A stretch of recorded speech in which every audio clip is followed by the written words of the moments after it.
Alligators that call this habitat home. I do have a couple safety rules for all of you. It is very simple stuff here, folks. We just want to make sure that nothing you own ends up inside the habitat. So please, any loose objects you've got, leaning or resting on the railings, things like your cups or your cameras or your favorite child or your least favorite child. I'm not particularly picky, and neither are the alligators. So please, whatever you got there, just save us all a lot of trouble. Move to your side of the fence for, let's see now, 1, 2, 3, 4, 5, 6, 27 very large, very impressive reasons. And as large and impressive as these animals are, believe it or not, they are dwarfed by some of their ancient ancestors, such as the dinosaurs. I'm so sorry, I can't talk today. This is a Deinosuchus, which is a gigantic alligator that lived about 80 million years ago, back during the late Cretaceous period in what is now North America. Now, Deinosuchus, if you take that name and loosely translate it from Latin, you get terrible crocodile. And it got this name for a few reasons, but the big one is that Deinosuchus itself was the big one. It could grow to lengths of up to 40 feet. I want you to picture 4 of Franklin right here, lined up tip to tail to give you the idea of what one Deinosuchus was looking like.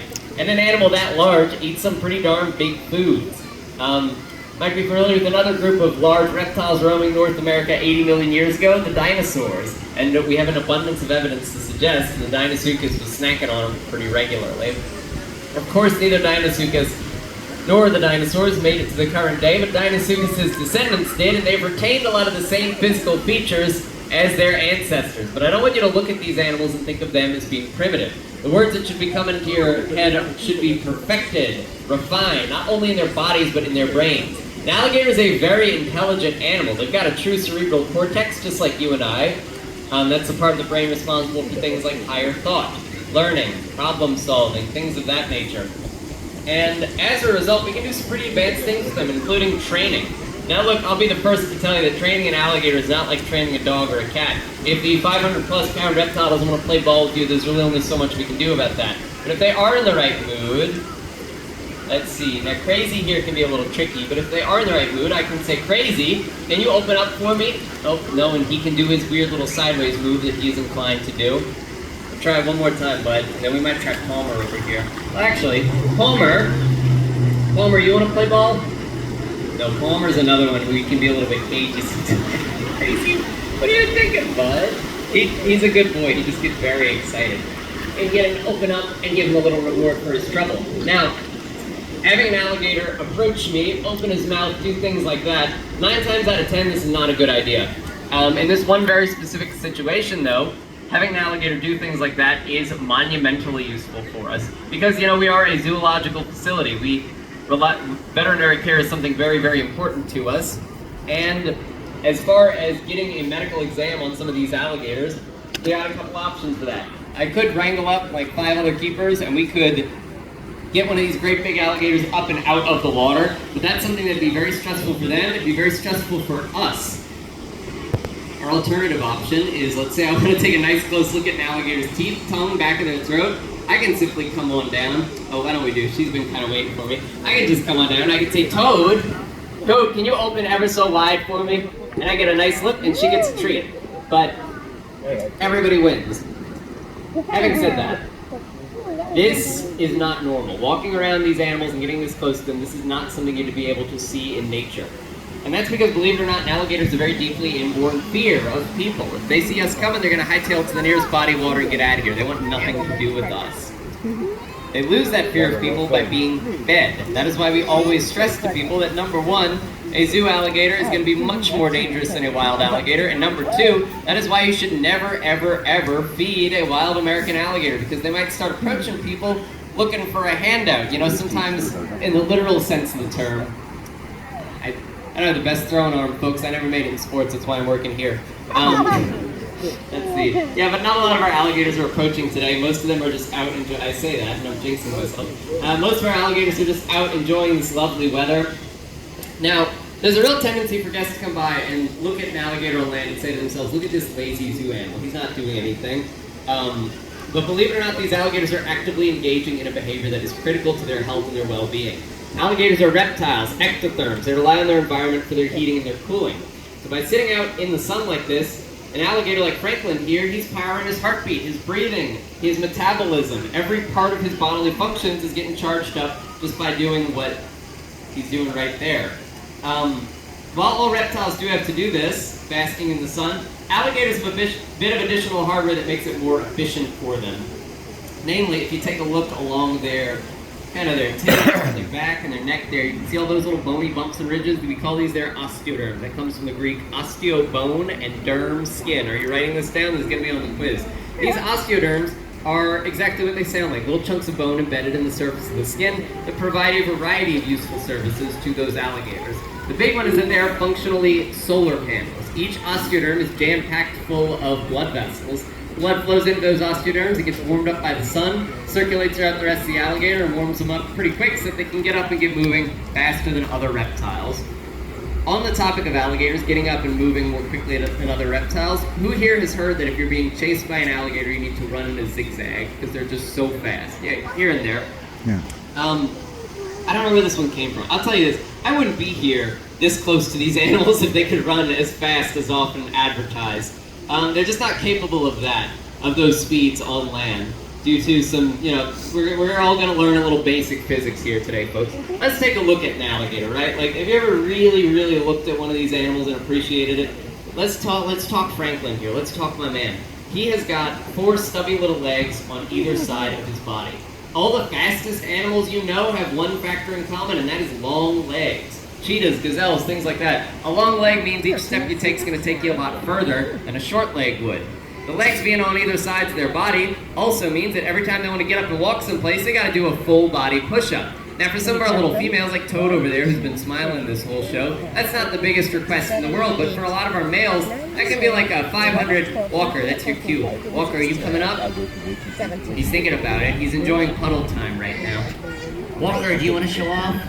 Come on, Walker. And there he goes. Look at, he's got to do that full body push-up. Oh, you can do more than that. Come on, Walker. All right, fine. He's talented anyway. He did open very nicely for me. As you can see, it's quite a bit of effort for a big male alligator. That's not something that they are super eager to do. They're not going to be running you down. They're just not built for speed on land. Another factor is just that not only do they have to lift all that bulk that is their body, they've got to lift their head and their tail. A big male alligator's skull can weigh as much as about 100 pounds. And their tails can be, like double that. I know muscles marinara here, but that's way too much Franklin for me to be moving around just regularly. You can see, if you look around on the ground here, you can see all these big drag marks. These are from alligator tails. Just as they are moving across the land, that tail's got to kind of drag after them. So all this to say, no, they're not fast on land. They are quick. They are sudden. They can pop on you like that, but they're not going to run you down. The situation does change a bit in the water. That 200-pound tail I keep talking about, that is 200 pounds of laterally compressed muscle. That is the second most powerful set of muscles in an alligator's body. With a couple of flicks of that tail, they can blast up and out of the water and grab things like birds, small mammals, foolish zookeepers with their business end. Now, I'm going to return to the well here because he just has one of the nicest smiles in the entire lagoon. But if we take a look at Walker, can we see your teeth? Come on, Walker. Let's see that smile. Oh, he's thinking about it. Oh, look at Walker's lovely teeth. Isn't he beautiful? Isn't he handsome? Those teeth are probably the most iconic body part that an alligator has. And, for good reason. They get a ton of mileage out of these teeth as they go about their day-to-day lives. In fact, it's very common for an alligator to lose a tooth here and there, just as they're going about their business. But I don't want you to feel too bad for them. They're designed to be losing and constantly replacing their teeth. Basically, the way it works is that each tooth you can see on an alligator is actually 2 teeth. You got the one exposed to the air, you got one embedded in the gum behind it. When that outermost tooth falls out, they got another one ready to replace it. In that way, they can go through well over 2,000 teeth in a lifetime, which for an alligator can be well upwards of 80 years. Now this leads me to a couple common questions I get. Who is the oldest alligator in here, and who is the biggest alligator in here? Now, they're in kind of tricky spots, but I don't unfortunately know our oldest alligator. All of our alligators got here without their hatch dates recorded from other facilities. Without that information, it's impossible to accurately age them. But as far as the biggest, I can see our longest and our largest overall right here and here. So this big fella in the water, that would be Bomber. Bomber is right around 13.5 feet long and 775 pounds. And then on land, right across the bridge over here, that guy is Hunter. Hunter is an astonishing 13 feet long, but he's 815 pounds. He is a big boy. Does that make him the oldest? Not necessarily. There are a lot of factors that can influence an alligator's size. Could be nutrition when they're young, could be their genetics. Even whether an alligator is a male or a female can really influence how large they end up getting. I mean, I've kind of alluded to it, but our males get a lot larger than our females. A female's going to cap out around 7 to 9 feet in length, whereas a male you're looking at like 11, 12, occasionally even 13 or 14 feet. Another very common question I get, how do you tell the difference between an alligator and a crocodile? Well, an alligator is a very rounded U-shaped snout, like my man Crazy here. Do we want to try again, Crazy? It's important for you to practice. Crazy does this thing where he wants to go sideways. Crazy. Crazy, you want to try one more time for me, bud? All right, we try one more time. You gotta hold open wide, and there we go. That was much better. He's getting there. This is a work in progress. He's got that lovely rounded U-shaped snout. Crocodile's an equally lovely V-shaped snout. Now there's a lot of other under-the-hood style differences. If you're curious about them, please talk to me after the show. I can wax on for hours. But another difference is something that's a little bit intangible. There are only 2 different species of alligators. There are many more different types of crocodiles. If you know your 2 alligators, you can probably figure out what you're looking at just by process of elimination.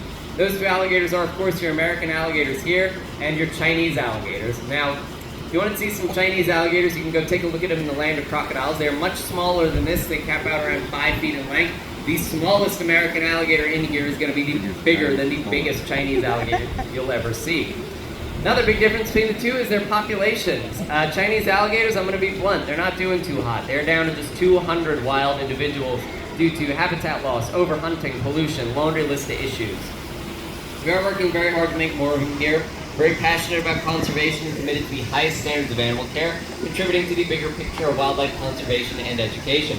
One of the ways that we do that is by working with these rare crocodilians and other zoos to try to get their numbers back up to where they should be. For a long time, the American alligator was in a similarly dire spot, but due to some very aggressive conservation measures, back in the 1960s, they have rebounded from the brink of extinction all the way up to 1.3 million American alligators in the state of Florida today, 2 million in Louisiana, and many more throughout their range. Alligators like crazy, this is probably the greatest conservation success story in U.S. history. Now, I have enough time for one more cool alligator fact. It is about the most powerful part of their body. If you haven't guessed, the tail is number 2, their jaws are, of course, number 1. An alligator has one of the most powerful bites in the entire, and yes, oh, you're excited, has one of the most powerful bites in the entire animal kingdom, clocking in around 2,000 pounds of force. It's equivalent to a small pickup truck falling on you. And that pickup truck's tires were lined with teeth. Toad, you want to do one more? There we go. If anybody heard that popping sound, that's the sound of about 2,000 pounds slamming down on Toad's jaws there. But folks, let's give it up for all of our alligators here for being such lovely sports. Toad and Crazy and Franklin was a good sport. Walker's kind of shuffled over a bit. Thank you all for coming out here today.